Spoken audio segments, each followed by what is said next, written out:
हिंदुस्तान की मिट्टी में मोहब्बत है, नफरत ये नहीं फैला रहे। इनको तो कैसे भी सत्ता हासिल करना है। किस तरह? हिंदू मुस्लिम, मंदिर मस्जिद, हिंदुस्तान पाकिस्तान, 6 वर्ड हटा दीजिए डिक्शनरी से और लड़ लीजिए आप किसी विधानसभा में। हम चैलेंज दे रहे हैं आपको, और किसी लोकसभा से चुनाव लड़के देख ले, अगर जमानत जब्त न हो जाए कि हम अमन और मोहब्बत की फिजा चाहते हैं। कोई अगर हमारा व्यक्ति भी इस देश में नफरत के खिलाफ आवाज उठाएगा, हम उसकी भी जबान पकड़ेंगे। वला तस्तविल हसनतु वला सय्यिआ इदफा बिल्लती ही आसन। बुराई को सिर्फ भलाई से मिटाया जाता है। सच्चाई की बात को अवाम तक पहुंचाओ। वो बात जो मोदी जी खूबसूरत लफ्जों में झूठ बोल के कहते हैं, सबके साथ सबका विकास सबका विश्वास, ये झूठा वादा है। जब आप 80% को अलग कर दोगे तो क्या इस देश की 20% 30 करोड़ आबादी को कत्ल कर दोगे? उनको गंगा में बहा दोगे? उनको तलवारों से काट करके क्या उनको तख्तों पर लटका दोगे? देखिए, कोशिश चाहे छोटी हो बड़ी हो, उसका असर होता है। और ये बात सही है जो यहाँ बातें कही गई हैं कि आज हमारा जो देश है उसका जो वजूद है, जिन बुनियादों पर ये देश बना और खड़ा है, वो बुनियादें आज ढाई जा रही हैं। हमारे कॉन्स्टिट्यूशन की जो बुनियादें हैं, उन बुनियादों को एक तरह से आज नुकसान पहुंचाया जा रहा है। आइडिया ऑफ इंडिया जो है कि भारत सबका है, इंक्लूसिव इंडिया, और भारत एक डेमोक्रेटिक कंट्री है, ये जो बुनियादें हैं, इन बुनियादों को आज नुकसान पहुंचाया जा देश रहा भर में हालात हैं, इसका विकल्प क्या है? क्योंकि राजनीतिक सत्ता की बदौलत ये सब कुछ हो रहा है, ये तो किसी से छुपा नहीं है। जी जी। लेकिन इसके अगेंस्ट मतलब कैसे विपक्ष एक होगा? इंडिया गठबंधन एक एक से बिखरता जा रहा है। देखिए, पार्टियों को अपने निजी और पर्सनल जो स्वार्थ हैं और उनके पर्सनल एम्बिशन से ऊपर उठना पड़ेगा। और दूसरा ये कि सेक्युलर वैल्यूज़ को मजबूती से पकड़ के मैदान में आना पड़ेगा। सेक्युलर पार्टियों को भी हम यही बात कहना चाहते हैं कि वो सॉफ्ट हिंदुत्व की पॉलिसी को अगर अपनाएंगी तो उनके लिए कोई भविष्य नहीं है इस देश में। इस देश का जो भविष्य है वो सेक्युलर वैल्यूज़ के साथ है। जो भी सेक्युलर वैल्यूज़ के साथ मजबूती से आएगा, मुझे लगता है कि देश की जनता उसको स्वीकार करेगी। सॉफ्ट हिंदुत्व तो कांग्रेस भी लेके चल रही है, चाहे मध्य प्रदेश देख लो, राजस्थान देख लो, विधानसभा चुनाव में देखो, जो भी चल रहा, ट्विटर हैंडल से लेकर जमीनी स्तर तक जो भी चल रहा हो, हम सबको कहना चाहते हैं कि जो ये नफ़रत की राजनीति है, ये जो गॉडसे टाइप ऑफ राजनीति है, इस राजनीति का मुकाबला हार्ड कोर सेक्युलर पॉलिटिक्स से किया जा सकता है। और जब तक आप सबको साथ लेकर नहीं चलेंगे और सबको बराबर का दर्जा नहीं देंगे, तब तक ये इस देश में हम कामयाब नहीं हो सकते। तो वही तो आम जनता सोच रही है, आम जनता के मन में विचार है कि आखिर किस पे विश्वास किया जाए, चाहे नहीं, जयंत चौधरी हो यूपी में या बिहार देखिए, में। व्यक्तियों की बात न कीजिए। इस वक्त देश का मसला है, और इस वक्त सबसे बड़ा चैलेंज ये है कि मौजूदा जो हुकूमत है देश में, और वो जिस रास्ते पर इस देश को ले जा रही है, वो रास्ता बहुत ख़तरनाक रास्ता है।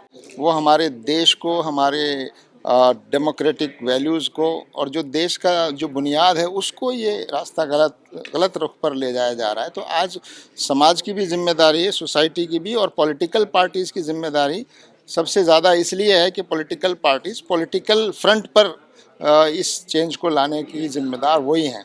लेकिन ये कि जब तक वो पॉलिटिकल पार्टीज़ अपने निजी स्वार्थों से ऊपर नहीं उठेंगी और सेक्युलर वैल्यूज़ को मजबूती से नहीं पकड़ेंगी, तब तक इस चुनौती का मुकाबला नहीं किया जा सकता। लेकिन हमें उम्मीद है इंशाअल्लाह कि इस देश की जो जनता है वो अच्छी तरह समझ रही है कि ये नफ़रत की राजनीति जो है, ये देश को गलत रुख पर ले जा रही है, और इस देश को आपस में बांटने की ये जो कोशिश हो रही है राजनीतिक फ़ायदे के लिए, ये कोशिश इस देश के लिए बहुत नुकसानदेह है। आप किस पार्टी को देखते हैं जो सॉफ्ट हिंदुत्व न लेकर के चले, बिल्कुल सेकुलर? नहीं, हम तो हिंदुत्व वाली पार्टी से भी कहते हैं कि वो भी हिंदुत्व का राग छोड़कर, जिस बुनियाद पर उन्होंने अपने आप को as a political party register किया है, और जो कॉन्स्टिट्यूशन की जो वैल्यूज़ हैं, उन पर वो पलट कर आए। हम तो उनसे भी यही कहेंगे कि ये रास्ता जो नफ़रत का उन्होंने अपनाया है, ये जो शॉर्टकट वो अपनाना चाहते हैं, ये रास्ता देश के लिए तो ख़तरनाक है ही, उनका भी भविष्य नहीं है। ठीक है, थोड़े बहुत दिन हुकूमत कर लेंगे, मगर ये जो उबाल है नफ़रत का, ये ज़्यादा दिन तक नहीं रह सकता। इस उबाल के सहारे आप ज़्यादा दूर तक नहीं जा सकते। इसलिए हम तो नफ़रत की राजनीति करने वाली पार्टियों से भी यही कहना चाहते हैं कि वो नफ़रत का रास्ता छोड़ें, और जो भारत की असल बुनियाद है कि ये देश सबका है, इस देश में सबको बराबरी का अधिकार है, कोई यहाँ पर फर्स्ट ग्रेड और सेकंड ग्रेड सिटीजन नहीं है। किसी की तादाद और संख्या के लिहाज से किसी के अधिकार कम या ज़्यादा नहीं होते, सबके बराबर अधिकार। सर क्या लगता है जिस तरीके से सारे नेता भाजपा का दामन थाम रहे हैं, इंडिया गठबंधन का कोई अस्तित्व बच पाएगा या नहीं 2024 देखिए, लोकसभा चुनाव ये भ्रम फैलाया जा रहा है कि सब कुछ जो है वो नफरत वालों के साथ है या सब लोग नफरत की राजनीति के साथ जा रहे हैं। ऐसा नहीं है, हाँ। ऐसा नहीं है। लेकिन ये कि स्वार्थी लोग हैं और ये जनता सब देख रही है। जिसने स्वार्थ के लिए अपनी पाला पलट लिया, बिहार में जैसे हुआ, तो दुनिया देख रही है और मौका आने पर इन चीज़ों का जो आवाम है वो मोदी जी के अलावा जवाब। कोई विकल्प है प्रधानमंत्री के देखिए, ये बहुत बड़ी गलतफहमी है लिए? कि ये देश और ये सरकार जो है किसी एक व्यक्ति से चलती है। हम्म। ये बहुत बड़ा नुकसान होगा कि हम किसी एक व्यक्ति को पार्टी से या देश से भी ऊपर बना दें हम। ये कितनी गलत बात है कि आज कहा जा रहा है भाई सरकार तो या तो एनडीए की है या भाजपा की है, लेकिन एक चर्चा चल गई है कि मोदी सरकार, मोदी सरकार। ये वो तो गलत बात है स्वाभाविक है ना, ना, जब स्वाभाविक कोई नहीं पार्टी है, नहीं आ रही जैसे स्वाभाविक नहीं है। ये व्यक्तिवाद जो है ना, अभी ये पिछले- व्यक्तिवाद पिछले जो है ये दिनों- डेमोक्रेसी को पिछले नुकसान दिनों दे। बसपा जो मुखिया है मायावती वो शामिल नहीं हुई इंडिया गठबंधन में, तो अखिलेश यादव जी कहते हैं कि उनकी बात की गारंटी कौन लेगा अगर वो इंडिया गठबंधन में शामिल करेंगे। देखिए, अब इनकी जो छोड़ के जा रहे हैं उनकी गारंटी पार्टियों लेंगे की बातें आप करते रहिए, मैं तो ये कहता हूँ जनता सब देख रही है, सबके चेहरे पहचान रही है, कौन इस देश को नफरत के रास्ते पर ले जाना चाहता है और कौन है जिससे लोग उम्मीदें लगा रहे हैं। लेकिन लोगों को समझना पड़ेगा, सुधरना पड़ेगा। सेकुलर पार्टी को भी, क्या लगता सेकुलर है देश भर का पूरा मुस्लिम समाज का वोट एक पार्टी को जाएगा या बिखरेगा? बात सिर्फ मुस्लिम समुदाय की नहीं है, पूरे देश की जनता को ऐसे लोगों को लाना चाहिए जो इस देश को नफरत की राजनीति से निकालकर एक सद्भाव और प्रेम और मोहब्बत के समाज की तरफ ले जाएं। ऐसे लोगों को लाना जनता चाहिए। दुविधा में है और ये ऐसा है। कहती है एक मिनट मेरी बात सुनो। जो बात बार बार सरकार बोलती है उसी बात को मीडिया क्यों बोलने लगता है? हम आपसे ये कह रहे हैं कि लड़ाई इस देश में 130 करोड़ लोगों के लिए लड़नी है ना। बात यहां से शुरू होनी चाहिए। हम पार्टी की बात नहीं कर रहे। हम चैलेंज दे रहे हैं आपको। कोई भारतीय जनता पार्टी या आरएसएस का बड़ा से बड़ा नेता 6 वर्ड अपनी स्पीच से खत्म कर दे और किसी लोकसभा से चुनाव लड़के देख ले, अगर जमानत जब्त न हो जाए। मैं बता रहा हूं आपको, यहाँ के लोगों की जहनियत, हिंदुस्तान की मिट्टी में मोहब्बत है, नफरत ये नहीं फैला रहे। इनको तो कैसे भी सत्ता हासिल करना है। किस तरह? हिंदू मुस्लिम, मंदिर मस्जिद, हिंदुस्तान पाकिस्तान, 6 वर्ड हटा दीजिए डिक्शनरी से और लड़ लीजिए आप किसी विधानसभा में। मीडिया भी उसी को लेके बैठा है। आप क्यों कहते हैं कि मुसलमान किसका साथ देगा? मैं पूछता हूं कि 100 करोड़ लोग किसका साथ देंगे? सच्चाई का ना। सच्चाई क्या है? नफरत, झूठ, मक्कारी, अय्यारी, यही सब रह गया है। जो कुछ हो रहा है उससे लोग तंग नहीं आ गए। जिस तरह लोग बेरोजगार सड़कों पर घूम रहे हैं उससे लोग परेशान नहीं है। 1000 किसानों का कत्ल हो गया, लोगों ने उसको नहीं देखा। आप यहाँ आकर के देख रहे हैं, ये उम्मीद की किरण नहीं है। डॉक्टर फारूक अब्दुल्ला, डी राजा, प्रशांत भूषण और इतने बड़े बड़े नेता यहाँ पर मौजूद हैं। ये पूरे देश में उम्मीद की किरण नहीं है। क्या इन लोगों की कोई आवाज नहीं है? क्या ये लोग हिंदू नहीं है? क्या राहुल गांधी हिंदू नहीं है जो सड़क पर 4000 किलोमीटर पहले चला और 6500 किलोमीटर अब चल रहा है? और आपको लगता है कि बस बात कर लो मुसलमान मुसलमान की। नहीं, देश की बात करो। मुसलमान इसका एक पहलू है जो कभी नफरत नहीं चाहता, न फैलाता। हम कोई मारेगा, मर जाएंगे, उसके ऊपर कीचड़ नहीं उछालेंगे, लेकिन देश के किसी हिंदू भाई से अपने दिल के अंदर नफरत नहीं पालेंगे। ये हमारा ऐलान है। आईएमसीआर इस प्लेटफॉर्म से पूरे देश के लोगों से ये कहना चाहती है कि हम अमन और मोहब्बत की फिजा चाहते हैं। कोई अगर हमारा व्यक्ति भी इस देश में नफरत के खिलाफ आवाज उठाएगा, हम उसकी भी जबान पकड़ेंगे। और देश का कोई हमारा हिंदू भाई अगर किसी मुस्लिम भाई के खिलाफ आवाज उठाएगा, हम उसको भी रोकेंगे कि गलती बहरहाल गलती है, नफरत बहरहाल नफरत है। प्यार की जबान से नफरत को भी मिटाया जा सकता है। यही चीज हमको हमारे धार्मिक ग्रंथों में कही गई है। वला तस्तविल हसनतु वला सय्या इदफा बिल्लती ही आसन। बुराई को सिर्फ भलाई से मिटाया जाता है। मेरी दरखास्त आप पत्रकारों से यह है, एक मीडिया वो जरूर है जिसको गोदी मीडिया हम कहते हैं। आप लोग सभ्य लोग हो, आप लोग सिविल सोसाइटी और सोशल मीडिया के जिम्मेदार लोग हो। सच्चाई की बात को आवाम तक पहुंचाओ। वो बात जो मोदी जी खूबसूरत लफ्जों में झूठ बोल के कहते हैं, हम थोड़ा बेतरतीबी से उसको अलग अंदाज से कहते हैं। बात कहने का तरीका वही है, सत्ता जिसकी होती है पार्टियां उसकी तरफ जुड़ती हैं, ये मान करके चलो।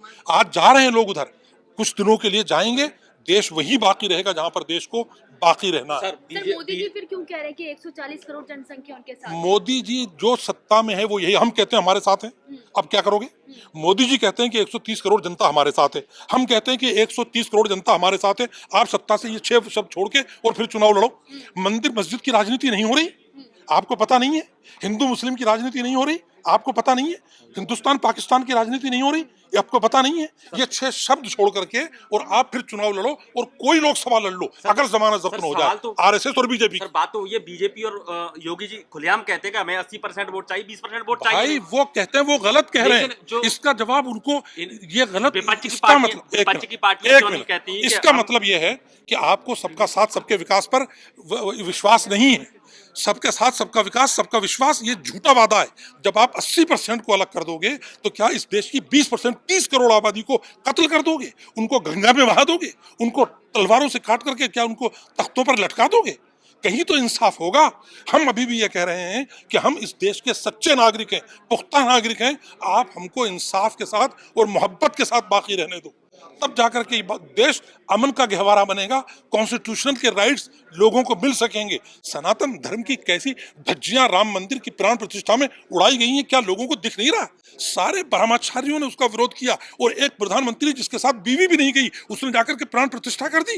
ये क्या सनातन धर्म का मजाक नहीं उड़ाया गया? कितने हिंदू नाराज हैं। सत्ता की चाबी और पैसे का लालच लोगों को सत्ता से जोड़े हुए हैं, वरना याद रखना ये सत्ता के जो पुजारी हैं, लोग इनसे नफरत कर रहे हैं। और आप, हम पूरी उम्मीद में हैं इस चुनाव में। आप देखना 30 से 35 सीटों का मामला है और नॉर्थ इंडिया में उत्तर प्रदेश और बिहार में अगर 20-30 सीटें हमको मिल जाती हैं 2024 में, यही इंडिया जिसको आज आप मायूसी की बात कर रहे हो 2024 में सत्ता के करीब आएगा। और हिंदू मजहब और हिंदू समाज इस वक्त बड़ी ताकत से, जो बेरोजगार हैं, जो युवा हैं, जो किसान हैं, ये सब हम इंडिया की तरफ आ रहे हैं। 1-2 लोग चले जाएंगे उससे क्या जनता थोड़ी जा रही है? जयंत चौधरी और नीतीश कुमार के चले जाने से आपको क्या लगता है कि लोग उनको जिता देंगे? सबक सिखाएंगे, इनको सबक सिखाएंगे कि जब जरूरत थी तुमने इनका साथ दिया और जब जरूरत नहीं पड़ी तुमने इनका साथ छोड़ करके चले गए। ऐसे लोग पहले भी मुल्क के लिए सही नहीं थे, आज भी मुल्क के लिए सही नहीं। लेकिन कैसे होगा ईवीएम बैन का जो आंदोलन चल रहा है? ईवीएम, एक बार और सुन लो, ये मैं बहुत जिम्मेदारी से कह रहा हूँ। ईवीएम की बात इस वक्त बिल्कुल तमाशा बनाने के लिए बीजेपी की तरफ से की जा रही है। कोई ईवीएम हो, हमको ईवीएम हटाने की इस बात नहीं करनी। ईवीएम से हमको कतई डर नहीं है। वो ये भ्रम फैला करके हमारा वोटिंग परसेंटेज कम हो जाए, ईवीएम की बात कर रहे हैं। ईवीएम से अब जाहिर कि 50 दिन में ईवीएम को हटा करके चुनाव तो किया नहीं जा सकता। ईवीएम से ही चुनाव होगा और इंडिया गठबंधन जीतेगा, हम पूरी तरीके से उम्मीद अफजा हैं। और इसी ईवीएम से हम इससे पहले भी कर्नाटक जीत के आए हैं, आपका तेलंगाना जीत के आए हैं और अब इस चुनाव के बाद जो चुनाव होगा उसको भी जीतेंगे। हमको कोई घबराहट नहीं है, हम 99% पोलिंग करेंगे। ईवीएम के नाम पर जो भटकाने की कोशिश की जा रही है और कुछ लोग ये कह रहे हैं कि ईवीएम का उधेड़-बुन करवाओ, वो पॉलिटिकल पार्टीज का काम है, वो करवाएं। अगर उनको लगता है कि ईवीएम गलत है तो वो इस चुनाव के बाद उस पर बैठे सर जोड़ के और पार्लियामेंट में बैठ करके ये तय करें कि अगला चुनाव 5 साल के बाद ईवीएम से नहीं होगा। उस तैयारी से हम लोग चुनाव लड़ेंगे, ये मान करके चलो आप। लेकिन ये चुनाव ईवीएम से होगा और पूरी जिम्मेदारी के साथ 350 सीट विपक्ष जीत के आएगा। मैं आज आपसे कह रहा हूं, आप लिख लीजिए। मोदी जी इस गफलत में न रहें कि उनके सत्ता और उनके पैसे का डंडा सब पर चल जाएगा, ऐसा नहीं होगा। प्यार और मोहब्बत की जबान में हमारा वो ब्रह्मचार्य जो गेरुआ पहनता है, कुर्बानी देकर के निकलता है, और हमारा जो तिरंगा झंडा है वो प्यार की जबान है, मोहब्बत की जबान है, खुशहाली की जबान है, वो चलेगी इस देश में। आप कैसे ले आओगे? सरप्रिय नेता तो मोदी जी हैं। सर ये तो आप मान रहे हो ना, ये तो आप पत्रकार बन के कह रहे हो, क्योंकि आपको खुश होकर के मोदी जी कुछ आप पर मेहरबानी फरमा दें, आपका हक है, आप कहिए। लेकिन हम ये मान करके चलते हैं कि मोदी जी जो राजनीति कर रहे हैं वो देश हित में नहीं है, नहीं है, नहीं है। अगर वो देश हित की बात करते तो देश समझता कि बात सही है। धर्म की अफ्यून पिला करके, नशा पिला के लोगों को बदमस्त कर देना और उसके बाद मंदिर मस्जिद, हिंदू मुस्लिम, हिंदुस्तान पाकिस्तान के नारे लगा करके सरकार चला लेना, ये सही बात नहीं है। कॉन्स्टिट्यूशन इसकी इजाजत नहीं देता। प्राइम मिनिस्टर और मंत्री बनने के बाद सबसे पहली शपथ संविधान की ली जाती है। ये नहीं कहा जाता कि हम फला समाज की बात करेंगे। संविधान बचेगा तो देश बचेगा, हिंदू बचेगा, मुसलमान बचेगा, सिख बचेगा, ईसाई बचेगा। देश सुरक्षित हाथों में। देश 100% सुरक्षित हाथों में जब होगा जब संविधान सुरक्षित हाथों में होगा। अगर आपको ऐसा लगता है कि संविधान को कोई खतरा नहीं है तो फिर आपकी अपनी अकल को मैं मातम करूंगा। आज के जमाने में जहां पर महिलाओं की जो दुर्गत हो रही है, युवाओं की जो दुर्गत हो रही है, आदिवासियों की जो दुर्गत हो रही है, दलितों की जो दुर्गत हो रही है, मुसलमान तो बहुत पीछे है उससे। और मुसलमान तो पिंचर जोड़ता है, जमीन पे बैठ के कहीं भी 2 वक्त की रोटी खा लेगा। वो बड़े बड़े लोग जो धरातल किए जा रहे हैं उनका क्या होगा, सोचने की बात उनके लिए। हमें कोई तकलीफ नहीं है। 20 करोड़ में से 100-200 लोग अगर हमारे हिंदू भाइयों के उग्रवाद हाथों से मार भी दिए जाएंगे तो हम उसका जवाब नफरत से कभी नहीं देंगे। हम फिर भी यही बोलेंगे कि हम भारत माता के बंदे हैं, हम इस देश की खातिर पहले भी मरे हैं, आइंदा भी मरे। नेशनल दस्तक की आपसे गुजारिश है कि अगर इसको बचाना चाहते हैं तो नेशनल दस्तक को सब्सक्राइब करने के लिए रेड कलर के सब्सक्राइब बटन को दबाएं, फिर बेल आइकन की घंटी दबाएं। नेशनल दस्तक को बचाने के लिए बहुत जरूरी है कि हर खबर को शेयर करें, लाइक करें, कमेंट जरूर करें।